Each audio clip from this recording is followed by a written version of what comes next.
आपने ऐसे भगवान विष्णु या भगवान शिव के बहुत सारे अवतारों के बारे में सुना होगा, पर क्या आपने दोनों के संग से हुआ अवतार के बारे में सुना है?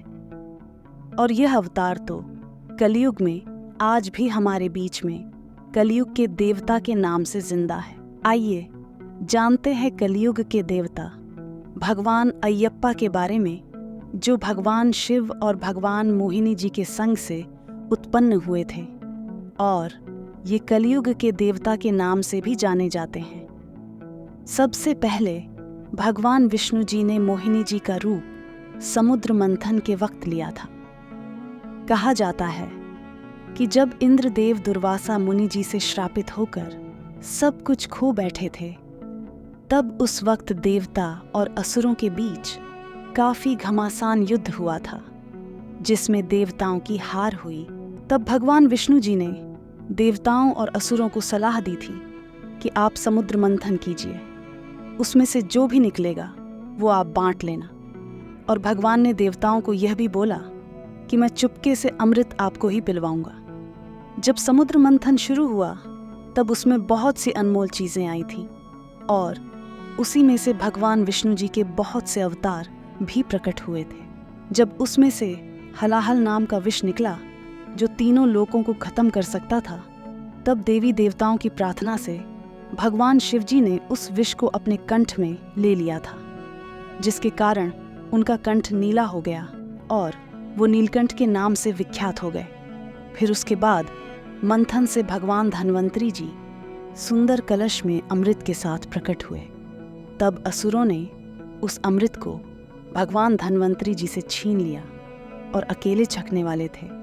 तब भगवान विष्णु जी ने सुंदर स्त्री मोहिनी का रूप लिया और चालाकी से सारा अमृत देवताओं को पिला दिया।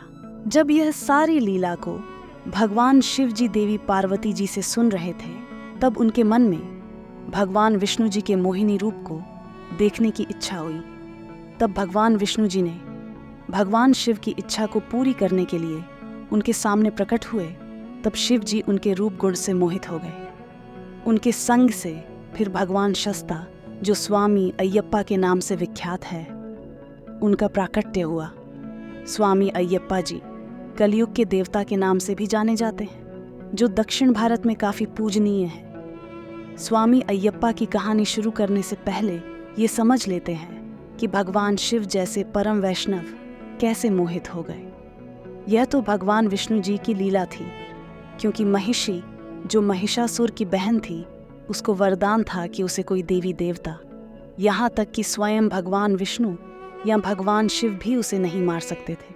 महिषी के आतंक से त्रस्त होकर देवताओं ने भगवान शिव और भगवान विष्णु से सहायता की प्रार्थना की, क्योंकि केवल उनके संग से हुआ उत्पन्न रूप ही उसे मार सकता था।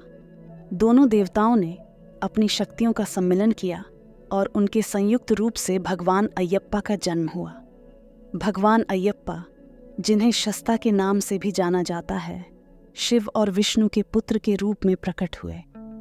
इसलिए भगवान शिव और भगवान विष्णु जी ने यह लीला की। आइए शुरू करते हैं भगवान अयप्पा की दिव्य कथा। पंडलम के राजा राजशेखर भगवान शिव के भक्त थे। वे और उनकी पत्नी हर रोज पुत्र कामना के लिए भगवान शिव से आराधना करते थे। तभी पंडलम के राजा जंगल से जा रहे थे। तभी उन्हें पंपा नदी के किनारे एक नवजात शिशु मिला, जो कि स्वयं भगवान अयप्पा थे। भगवान अयप्पा का नाम मणिकंठन रखा गया था, क्योंकि उनके गले में एक दिव्य मणि थी। भगवान अयप्पा को राजा ने बहुत प्यार और स्नेह से 12 साल तक पाला। कुछ समय बाद जब राजा की पत्नी ने एक पुत्र को जन्म दिया, तब रानी का व्यवहार स्वामी अयप्पा के लिए बदल गया। राजा स्वामी अयप्पा को बहुत स्नेह करते थे, इसलिए रानी को डर था कि कहीं वे अपनी राजगद्दी उसे ही न दे दें। ऐसे में रानी ने काफी गंभीर बीमारी का नाटक किया। जब रानी ने अपनी बीमारी का इलाज अयप्पा को बताया कि वह केवल बाघिन का दूध पीकर ही ठीक हो सकती है, उस वक्त भगवान केवल 12 वर्ष के थे। वे अपनी माँ के इलाज के लिए वन को गए। वहां पर उन्हें महिषासुर की बहन महिषी मिली। वह अपने भाई का बदला लेना चाहती थी, जिसे माँ दुर्गा ने मारा था। महिषी समझ गई थी कि यह कोई अद्भुत बालक है। जब महिषी ने उसे मारना चाहा, तभी भगवान अयप्पा ने अपने धनुष के बाणों से उसे मार दिया।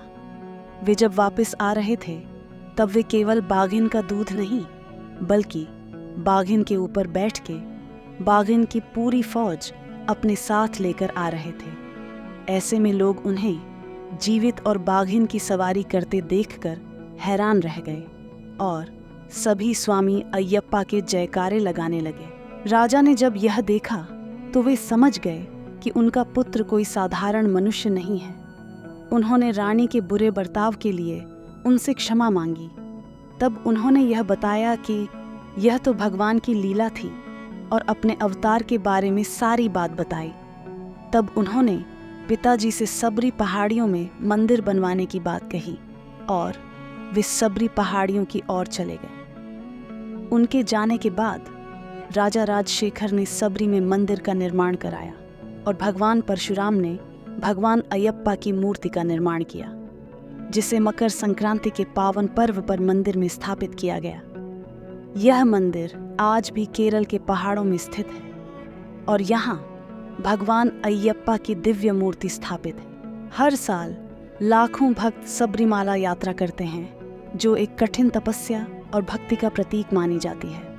कहा जाता है कि उनका अवतार कलयुग में भक्तों की रक्षा और उनकी हर इच्छा को पूरा करने के लिए हुआ है और वे आज भी हमारे बीच कलयुग के अंत तक, जब भगवान कल की अवतार लेंगे, तब तक हमारे साथ रहेंगे। सबरीमाला यात्रा के दौरान भक्त 41 दिनों तक कठिन व्रत और नियमों का पालन करते हैं। इस दौरान वे ब्रह्मचर्य का पालन करते हैं, साधारण जीवन जीते हैं और भगवान अयप्पा की भक्ति में लीन रहते हैं।